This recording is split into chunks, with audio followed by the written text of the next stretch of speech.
Okay, so this is going to be the second part of my video on unified Egypt. I had a little bit of a technical difficulty, so I had to break the video up into two. Um, so this map here shows the two primary regions of Egypt before they were unified. Upper Egypt is here in the south, and Lower Egypt is up here in the north. Remember, the reason why they were called Upper and Lower Egypt, and they were located, oddly enough, in the south and in the north, was because of the flow of the Nile River.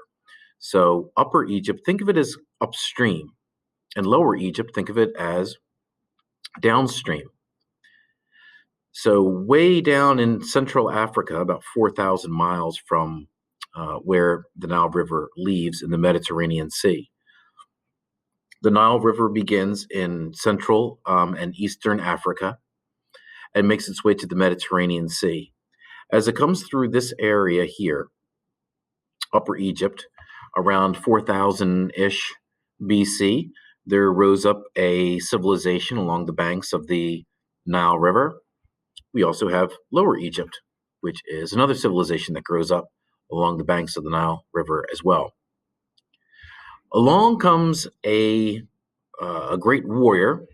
In some history books, his name is referenced as Menes, Menes. Other times he's called King Narmer, but we know that he was a military leader, and he lived in this area here of Upper Egypt. And it was his desire to not just overtake Lower Egypt, but he wanted to unify the entire area.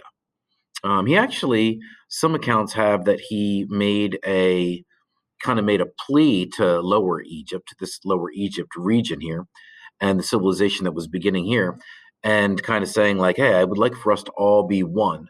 Well, Lower Egypt took offense to that, and they thought that Upper Egypt was trying to just come in and overtake them. So they said they didn't want to be one. And so King Narmer, or Menes, and his men decided to take it by force. And they go into Upper Egypt. They leave Upper Egypt, go into Lower Egypt, defeat the people here, and the entire area is unified. Over here, you can see the two crowns. This white crown here was the crown of the rulers of Upper Egypt. This red crown was the crown of the rulers of Lower Egypt. So King Narmer, to show this unification and to kind of demonstrate that, hey, I'm not just taking over this region and enslaving all of these people, but rather I want to be a unified Egypt.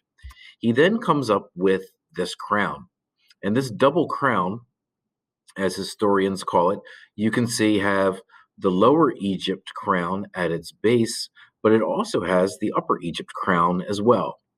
And so this crown signified the unification of Upper and Lower Egypt, which was started by King Narmer, or King Menes. And many believe that this king was the first original king in the dynastic line of all of the leaders of Egypt that would follow, which we call pharaohs.